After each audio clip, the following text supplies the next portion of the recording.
రాష్ట్ర వ్యాప్తంగా crime rate పెరిగిపోతోంది. హత్యలు, దాడులు, వేధింపులు యథేచ్ఛగా సాగుతున్నాయి. రోజు రోజుకు దాడుల సంస్కృతి పెరిగిపోతున్నా ప్రభుత్వం పట్టించుకున్న పాపాన పోలేదు. అటు శాంతి భద్రతలు పట్టించుకోవాల్సిన పోలీసులు రాజకీయ నాయకులకు భద్రత కల్పించడానికి పరిమితమవుతున్నారు. ఇక రాష్ట్రంలో ఎప్పుడు ఎక్కడ ఏం జరుగుతుందో తెలుసుకోవడానికి నిర్మించిన కమాండ్ కంట్రోల్ సెంటర్ ఇతర కార్యకలాపాలకు వేదిక అవుతోంది. దుండగులు కమాండ్ కంట్రోల్ సెంటర్ కేంద్రంగానే దందాలు చేస్తున్నారంటే పరిస్థితి ఎంత దారుణంగా ఉందో అర్థం చేసుకోవచ్చు. సీఎం మంత్రులు ఉండే సచివాలయంలోనే సెక్యూరిటీ సరిగ్గా లేక బయట వ్యక్తులు యథేచ్ఛగా వస్తున్నారు.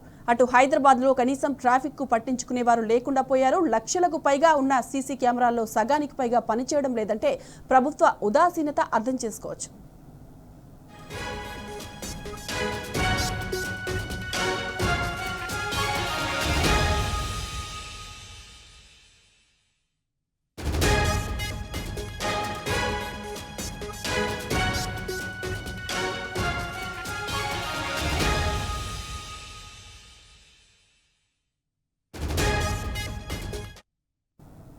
రైట్, ఇదే అంశానికి సంబంధించిన పూర్తి డీటెయిల్స్ మా ప్రతినిధి భాస్కర్ అడిగి తెలుసుకుందాం. భాస్కర్, చెప్పండి. తెలంగాణ శాంతి భద్రతలు పూర్తిగా లోపించాయనే చెప్పాలి. ఎందుకంటే రోజు రోజుకు మనం చూస్తున్నాం క్రైమ్ రేట్ కూడా పెరిగిపోవడం జరుగుతుంది. ఎలా చూడొచ్చు అంటారు? అసలు రాష్ట్రంలో ఏం జరుగుతుంది?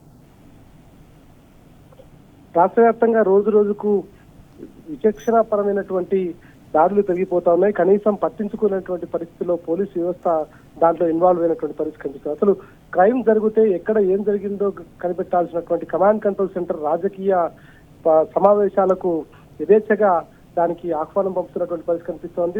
రాష్ట్రంలో సచివాలయం ఉన్నప్పటికీ ముఖ్యమంత్రి సచివాలయాన్ని వదిలిపెట్టి కమాండ్ కంట్రోల్ సెంటర్ లో ఎక్కువగా రాజకీయ సమావేశాలు ఏర్పాటు చేస్తున్నటువంటి నేపథ్యంలో క్రైమ్ రేటు విపరీతంగా పెరిగిపోతుంది. హైదరాబాద్, వరంగల్, నల్గొండ, కరీంనగర్ రాష్ట్ర వ్యాప్తంగా ఉన్నటువంటి ప్రధానమైనటువంటి నగరాలు 11 నగరాలు ఏవైతే ఉన్నాయో ఆ నగరాల్లో విపరీతమైనటువంటి క్రైమ్ రేట్ పెరిగిపోతుంది.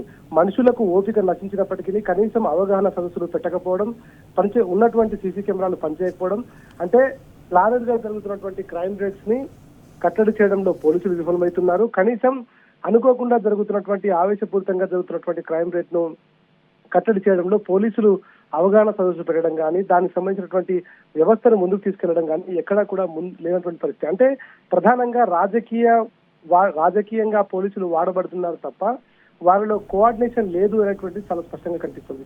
రాష్ట్రంలో ఇప్పుడు ఉన్నటువంటి డీజీపీ, ప్రధానంగా ఆ డీజీపీ ర్యాంకులో ఉన్నటువంటి వ్యక్తి, ఆయన ఇక్కడ రాష్ట్రంలో ఉన్నటువంటి ప్రధానమైనటువంటి కమిషనర్ కు సంబంధించినటువంటి వ్యక్తి కంటే జూనియర్.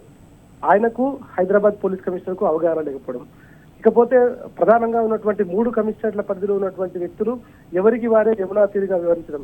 గతంలో 10 సంవత్సరాలు కేసీఆర్ ముఖ్యమంత్రిగా పనిచేసినటువంటి సందర్భంలో ఎక్కడా కూడా ఇట్లాంటి వ్యవస్థ కనిపించలేదు. కోఆర్డినేషన్ ఎందుకు మిస్ అవుతుంది? ముఖ్యమంత్రి తన దగ్గరే ఉన్నటువంటి హోంశాఖను ఎందుకు పట్టించుకోవట్లేదు? కింది స్థాయిలో డీసీపీ స్థాయిలో కరప్షన్ మొదలు పెడితే కింది స్థాయి కానిస్టేబుల్ వరకు, ఎస్ఐ, సిఐ, గ్రామాల లెవెల్లో ఉన్నటువంటి సబ్ ఇన్స్పెక్టర్లు, మండల స్థాయిలో ఉన్నటువంటి సబ్ ఇన్స్పెక్టర్ నుంచి మొదలుకుంటే టౌన్ స్థాయిలో ఉన్నటువంటి సీఏలకు విచ్చలవిడిగా కరప్షన్ కి అలవాటు పడటం, ఇసుక మాఫియా నుంచి మొదలుకుంటే చివరికి భూదందాల వరకు, హైదరాబాద్ నగరంగా ఉన్నటువంటి భూదందాల వరకు వాళ్ళు ఇన్వాల్వ్ కావడం. మేము గొప్ప అని చెప్పుకున్నటువంటి తెలంగాణ పోలీస్ వ్యవస్థ క్రైమ్ రేట్ లో మితిమీరినటువంటి పెచ్చుకతో ముందుకు వెళ్తున్నటువంటి పరిస్థితి కనిపిస్తోంది.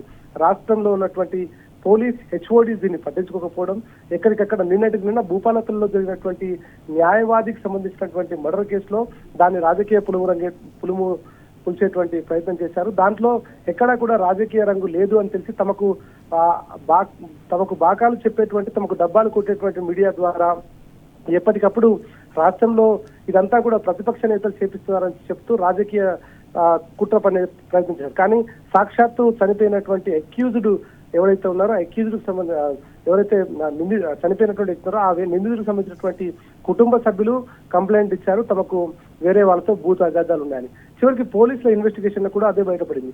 ఎక్కడికక్కడ ప్రతిపక్షాలపైన బురద జల్లి అవతలి పార్టీ ఇది చేయించిందని చెప్పడం తప్ప 14 నెలలుగా రాష్ట్రంలో జరుగుతుంది జీరోగా కనిపిస్తోంది. రాష్ట్ర వ్యాప్తంగా విపరీతంగా క్రైమ్ రేట్ పెరిగిపోతుంది. ఫ్రెండ్లీ పోలీసింగ్ తో ముందుకు వచ్చినటువంటి ముఖ్యమంత్రిగా ఉన్నట్టు అప్పుడు ముఖ్యమంత్రి కేసీఆర్ హయాంను పక్కన పెట్టి ఇప్పుడు రేవంత్ రెడ్డి సర్కారులో పూర్తిగా ఇది ముందుకు వెళ్తున్నటువంటి పరిస్థితి కనిపిస్తోంది. ఇప్పటికైనా ఇది కంట్రోల్ కాకపోతే రాష్ట్రం అధపాతాలను పోయేటువంటి అవకాశం ఉంటుంది.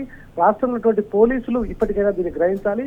పోలీస్ యంత్రాంగం, పోలీస్ హెచ్ఓడి దీన్ని గ్రహించి ముందుకు వెళ్తే రానున్న రోజుల్లో దీన్ని కట్టడి చేయడానికి అనేక రకమైనటువంటి వ్యవస్థాకృతమైనటువంటి ఉన్నాయి కాబట్టి దాన్ని తీసుకొని ముందుకు వెళ్ళేటువంటి అవకాశం ఉంది. స్పష్టంగా కనిపిస్తోంది. Sai Madhavi. Right Bhaskar, thanks for the updates.